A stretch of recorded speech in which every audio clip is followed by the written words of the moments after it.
Hello friend, कैसे हैं आप लोग। मेरा नाम है कृति सहाय। मैंने स्पेक्ट्रम सीरीज़ शुरू किया था जिसमें मैंने प्रीवियस क्लास में बैटल ऑफ प्लासी के बारे में पढ़ा था। और आज हमारा सेकंड क्लास है जिसमें हम बैटल ऑफ बक्सर के बारे में पढ़ेंगे। मैंने लूसेंट सीरीज़ भी शुरू किया हुआ है और लक्ष्मीकांत का भी, तो आप मेरी प्लेलिस्ट पे जाके देख सकते हैं। और आज हमारा बैटल ऑफ बक्सर है, तो चलिए शुरू करते हैं। आपके पास अगर बुक हो तो अच्छा हो, आप निकाल के बैठ जाइए। मैं आपको वैसे लाइन टू लाइन पढ़ाऊँगी।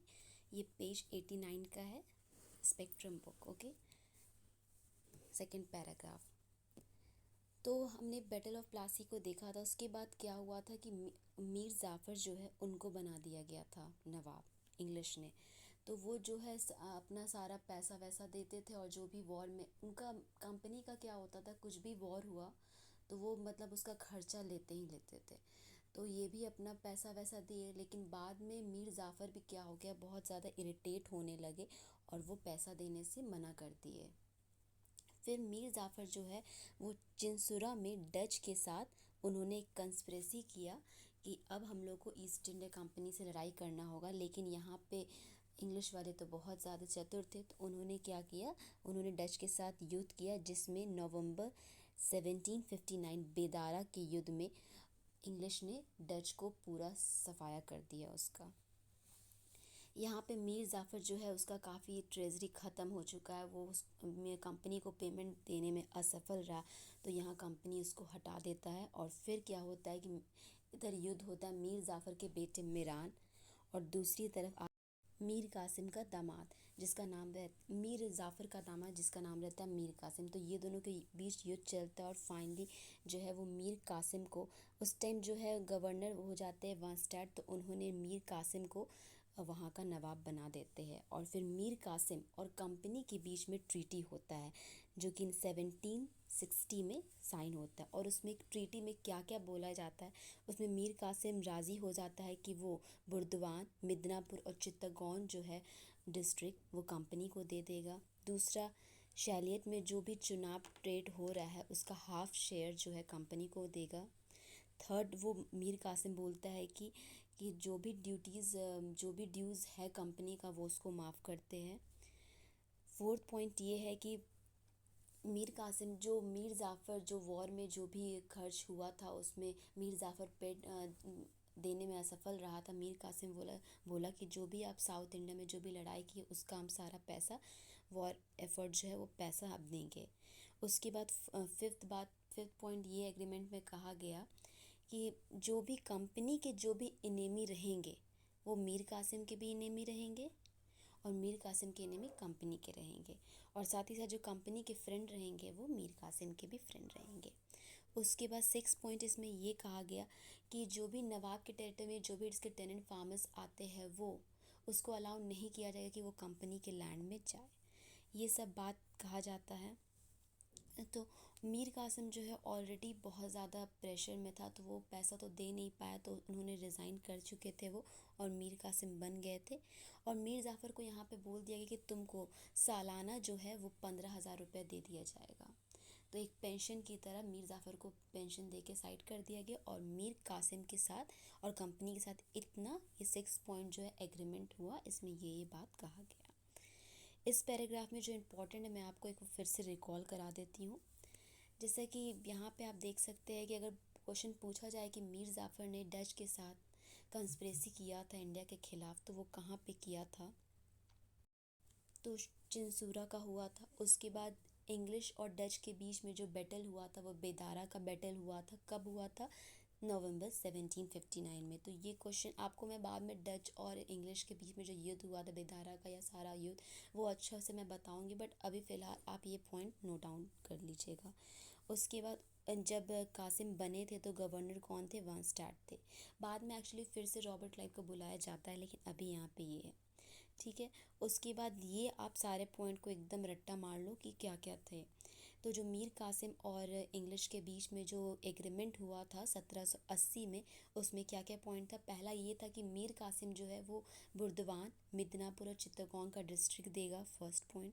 दूसरा, शैलियत में जो चुनाव ट्रेड है उसमें हाफ शेयर जो है कंपनी को मिलेगा। थर्ड पॉइंट ये कहा गया कि जो कंपनी का ड्यूज़ है उसको माफ़ किया जाएगा। फोर्थ पॉइंट में कहा गया कि कंपनी का जो भी साउथ इंडिया में वॉर एफर्ट हुआ था वो सारा वो पेड करेगा मीर कासिम। फिफ्थ पॉइंट कहा गया था कंपनी के दुश्मन मीर कासिम के दुश्मन कंपनी के फ्रेंड मीर कासिम के फ्रेंड। फिर सिक्स पॉइंट कहा गया कि जो नवाब के टेरिटरी में जो भी टेनेंट्स आएंगे वो कंपनी के लैंड में नहीं जा सकते, ये सब बात कहा गया। और फिर यहाँ इंपॉर्टेंट पॉइंट था कि मीर जाफ़र को पेंशन दे दिया गया सालाना 15,000 रुपये। अब हम सेकंड पॉइंट में आते हैं कि क्या क्या स्टेप मीर कासिम ने लिया, वो हम देखते हैं। तो यहाँ मीर कासिम जो है, अगर हम माने अलीवर्दी के खान के बाद जो एक एबल रूलर थे वो मीर कासिम थे। तो मीर कासिम ने क्या क्या किया, सबसे पहले वो क्या किए, अपना वो जो कैपिटल था वो मुर्शिदाबाद, एक्चुअली उनका कैपिटल था, तो वो मुर्शिदाबाद से मुंगेर अपना कैपिटल कर देते हैं। क्योंकि मुंगेर एक्चुअली एक बिहार में डिस्ट्रिक्ट है, यहाँ पे उतना कंपनी का हस्तक्षेप नहीं था, तो वो उससे उस कारण से वो यहाँ पे कर देते कि तुरंत वो आके हस्तक्षेप नहीं करे।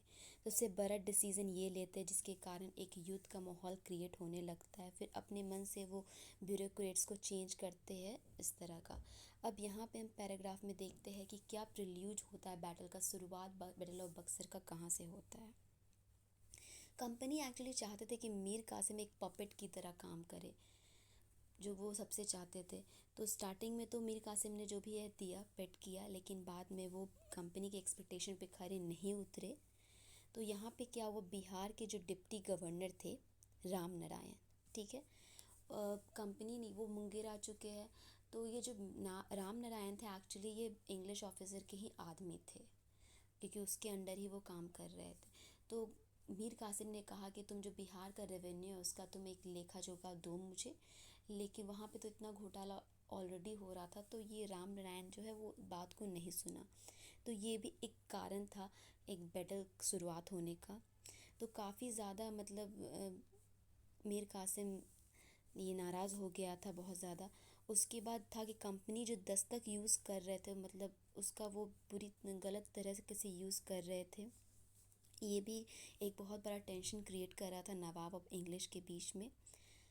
जैसे कि मैंने आपको दस्तक के बारे में बताया था कि जो दस्तक होता है बेसिकली वो पास होता है, जो कि मुग़ल एम्पायर ने इंग्लिशमैन को पास दिया था, कि वो पास दिखा देंगे कि ये मुग़ल एम्पायर ने दिया है तो आपको फ्री ट्रेड करने के लिए मिलेगा। तो वो क्या कर रहे थे, वहाँ के जो लोकल रूलर्स थे, लोकल मर्चेंट थे, उनको वो पास एक कहते प्राइवेट बेसिस पे वो उसको दे रहे थे। और दूसरा है कि और जिसको ये पासेस नहीं मिल रहा था तो वो एक अनइक्वल कंपटीशन, अनफेयर जो कंपटीशन हो रहा था वो क्रिएट हो रहा था। तो इस तरह से हो रहा था, तो ये भी एक वॉर का एक टेंशन, वॉर क्रिएट हो रहा था। तब मीर कासिम ने क्या फ़ैसला लिया, क्योंकि ये जो फ्री ट्रेड का हो रहा था, आधे लोग ट्रेड का पैसा दे रहे हैं, आधे लोग नहीं दे रहे हैं। तो वो मीर कासिम ने क्या किया कि सब लोगों के लिए, लोकल जो मर्द तो उनके लिए भी फ्री ट्रेड कर दिया, जिस जो कि इंग्लिश वाले को बिल्कुल पसंद नहीं था। वो चाहते थे हमको थोड़ा स्पेशल प्रिविलेज मिले। तो इसके कारण वॉर क्रिएट होने लगा।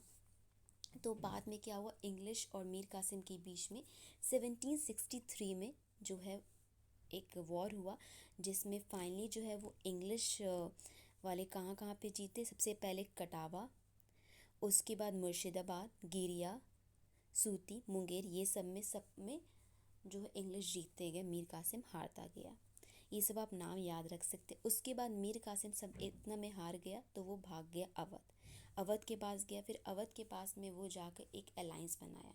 वो नवाब अवध जो थे सिराज सुजाउद्दौला और मुग़ल एम्परर शाह आलम टू, ये दोनों के साथ मिला और बोला चलो हम तीनों अब मिल के बंगाल से लड़ाई कर, ये बंगाल में जाके इंग्लिश से लड़ाई करते हैं। तो ये था मैं इस पॉइंट में एक बार हम फिर से देख लेते हैं। तो क्या मतलब बैटल का शुरुआत क्यों हुआ। तो नंबर फर्स्ट पॉइंट हम ये कह सकते हैं कि जो वो बिहार के governor, deputy governor Ram Narayan को बोले कि रेवेन्यू देने के लिए, बट वो मना कर दिया, तो यहाँ पे थोड़ा सा स्टार्ट हो चुका था। फिर दूसरा कि कंपनी जो है दस्तक का मिसयूज़ कर रही थी। फिर तीसरा पॉइंट ये रीज़न आ गया बैटल का कि वो मीर कासिम जो है वो सबके लिए फ्री ट्रेड कर दिया, ये रीज़न हो गया। उसके बाद इतना रीज़न हो गया। फिर यहाँ पे कुछ कुछ बैटल हुआ, छोटा छोटा बैटल 1763 में, जिसका आप नाम याद रखिएगा, कटवा, मुर्शिदाबाद, गिरिया, सूती, मुंगेर। उसके बाद क्या हुआ, मीर कासिम अवध चल गया और अवध में वो नवाब ऑफ अवध जो कि सुजाउद्दौला थे, और वहाँ पे मुग़ल एम्परर थे शाह आलम टू, उनके साथ मिलकर अलायंस किया कि चलो अब हम लोग लड़ते हैं किसके साथ, इंग्लिश के साथ। अब यहाँ पे बैटल के बारे में हम लोग पढ़ते हैं, बैटल में क्या क्या हुआ। तो यहाँ पे कंबाइंड आर्मी हो गया मीर कासिम का, अवध के नवाब और शाह आलम टू का, जो कि फाइनली इंग्लिश फोर्सेस ने, इंग्लिश फोर्स इसके हेक्टर मुनरो के अंडर था, उन्होंने ये तीनों को हरा दिया। और इसे कहते हैं बैटल ऑफ बक्सर, जो कि हमारा हुआ 22 अक्टूबर 1764 में, मोस्ट इम्पॉर्टेंट डेट। हमारा बैटल ऑफ प्लासी कब हुआ था, 23 जून 1757। और यहाँ 22 अक्टूबर 1764 में हमारा बैटल ऑफ बक्सर हुआ। इसमें इंग्लिश जीत गए। उसके बाद मीर कासिम जो है काफ़ी, मतलब उसका एक्चुअली मृत्यु बहुत ज़्यादा बेकार, वो दर दर भटकने लगा। कहते हैं बहुत लोग तो ये कहते हैं कि उसको लास्ट टाइम भीख मांगते हुए देखा गया था। इस तरह का हुआ। उसके बाद क्या किया, एक साल के लिए जो है मीर ज़ाफ़र को भी नवाब बनाया गया था। उसके बाद क्या ट्रीटी हुआ वो हम लोग जानते हैं। उसके बाद देखो मीर कासिम तो भाग गया, यहाँ पे ट्रीटी हुआ नवाब अवध और मुग़ल एम्परर के बीच में। तो क्या ट्रीटी हुआ एक बार हम लोग वो देख लेते हैं। यहाँ पे क्या किया, एक्चुअली ट्रीटी जो है हमारा वो एक साल बाद हुआ था, हमारा अगस्त 1765 में हुआ था। हमारा लड़ाई 1764 में, क्योंकि इस टाइम रॉबर्ट क्लाइव तो चले गए थे वापस, तो उन्हें बुलाया गया था चिट्ठी देके, तो फिर वो आए, क्योंकि वो बहुत ज़्यादा, मैंने बताया था, बहुत चतुर इंसान, सोच समझ के करते थे। तो उन्होंने फिर आए वो ट्रीटी करने के लिए स्पेशली। फिर वो ट्रीटी की, एक ट्रीटी उन्होंने नवाब अवध के लिए किया और दूसरा मुग़ल एम्परर के साथ किया। सबसे पहले हम देखते हैं 12 अगस्त 1765 में उन्होंने नवाब ऑफ अवध सुजाउद्दौला के साथ किया। उन्होंने बोला कि तुम इलाहाबाद और करा जो मुझे दे दो, उससे वो ले लिया और फिर वो मुग़ल एम्परर को दे दिया। मुग़ल एम्परर को बेसिकली इसीलिए दिया क्योंकि हमारे जो जनता लोग थे वो कहीं ना कहीं हमारा मुग़ल शासक ही था, भले ही वीक रूलर थे लेकिन लोग तो मानते थे उसी को, मुग़ल शासक को। अब वो चाहते तो वो सब कुछ खुद भी ले रख सकते थे, लेकिन अचानक से लोग भी एक्सपेक्ट नहीं करेंगे कि हाँ इंग्लिश वाले हमें रूल करें, तो इसलिए वो धीरे धीरे बहुत सोच समझ के फ़ैसला करते थे। तो उन्होंने ये किया। फिर उन्होंने कहा कि जो वॉर में खर्चा आया, वो कोई भी बैटल करते थे ना इंग्लिश वाले, तो वो वॉर का खर्चा लेते ही लेते थे। तो बैटल का उन्होंने 50 लाख रुपए खर्चा लिया। फिर उन्होंने बोला कि तुम मुझे बनारस का ज़मींदारी जो है वो तुम बलवंत सिंह को दे दो। ये हो गया। उसके बाद शाह आलम के साथ एग्रीमेंट किया गया।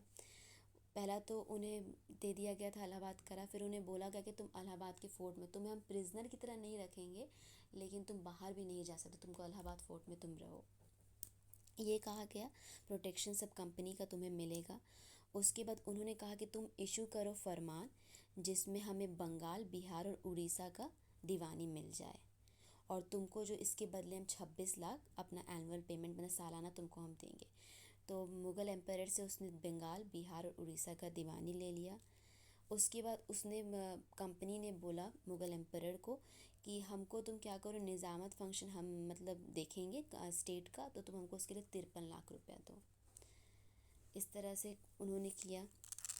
एक्चुअली वो चाहते नहीं थे कि वो अवध को एनेक्स करे, लेकिन वो कहते हैं ना अंडर द टेबल वो खेल खेल रहे थे। उसके बाद ये हो गया एक रबर, वो शाह आलम टू को एक रबर स्टैम्प की तरह रखे रहते थे कि हाँ जब ज़रूरत पड़े तो उसका ये करे। फिर हम आते हैं डुअल गवर्नमेंट इन बंगाल। ये काफ़ी ज़्यादा इम्पॉर्टेंट है एग्ज़ाम पॉइंट ऑफ व्यू से, तो इसके बारे में हम देखते हैं ये क्या है बेसिकली।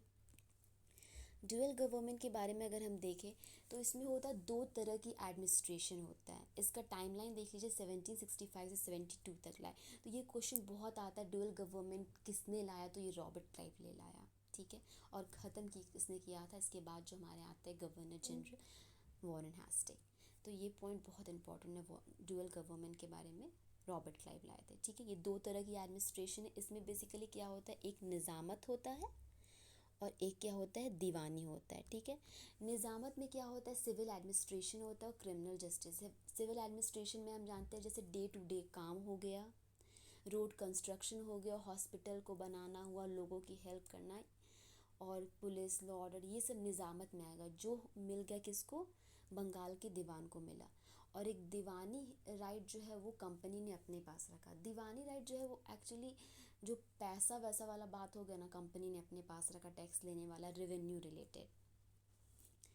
तो इस तरह का था। तो उन्होंने क्या, दीवानी राइट दे दिया मुग़ल एम्परर को, और निज़ामत जो दीवानी राइट एक्चुअली खुद ले लिया, और निज़ामत जो कि लोगों का हेल्प करने वाला काम था वो दे दिया बंगाल के नवाब को। ठीक है, आप समझ गए, दो पॉइंट, दो तरह का था, निज़ामत एंड दीवानी, एकदम आप याद रखिएगा। ठीक है, उसके बाद उन्होंने क्या किया, जो मिलिट्री डिफेंस का काम आता, तो जो मिलिट्री डिफेंस का आता है वो फॉरेन अफेयर, जैसे कि तुम डच से जाके मिल के उनके साथ ट्रीटी कर रहे हो, वो सब नहीं चलेगा, वो सब ईस्ट इंडिया कंपनी देखेंगे। फिर उन्होंने दीवानी यानी रेवेन्यू का तो वो रख लिया, लेकिन इतना बंगाल, इतने बड़े जगह को रेवेन्यू कैसे करना है वो भी उनके लिए दिक्कत था। तो उन्होंने क्या किया, रेवेन्यू के लिए उन्होंने दो दीवान को हायर किया। एक उन्होंने किया मोहम्मद रेज़ा खान को बंगाल के लिए, और राजा सेतम रॉय को बिहार के लिए। ठीक है, इस तरह हुआ। और फिर या जैसे कि मैंने बताया 1772 तक ड्यूअल सिस्टम चला, जिसने वॉरेन हास्टिंग ने बाद में हटा दिया। तो ईस्ट इंडिया कंपनी जो है वो ज़्यादा इंटरेस्टेड है फिनेंशियल और कॉमर्शियल में, ना कि वो अभी वो टेरिtoriयल एक्सपेंशन नहीं कर रहे थे, वो अभी फिनेंशियल ज़्यादा देख रहे थे और कॉमर्शियल। तो इस तरह हमारा ये chapter battle of Buxar complete हुआ। नेक्स्ट चैप्टर में हम लोग आगे पढ़ेंगे इसका नेक्स्ट क्लास में। हमारा जो टॉपिक है मैसूर का, उसके बारे में पढ़ेंगे, किस तरह ब्रिटिशर्स ने मैसूर को अपने कब्ज़े में ले लिया। तो अगर आपको मेरा वीडियो पसंद आए तो please like, subscribe and share ज़रूर कीजिए, और अगर कुछ आपको अच्छा नहीं लगे तो आप प्लीज़ कमेंट में डालिए, ताकि मैं उससे और सुधार कर सकूं। आज के लिए थैंक यू, बाय बाय।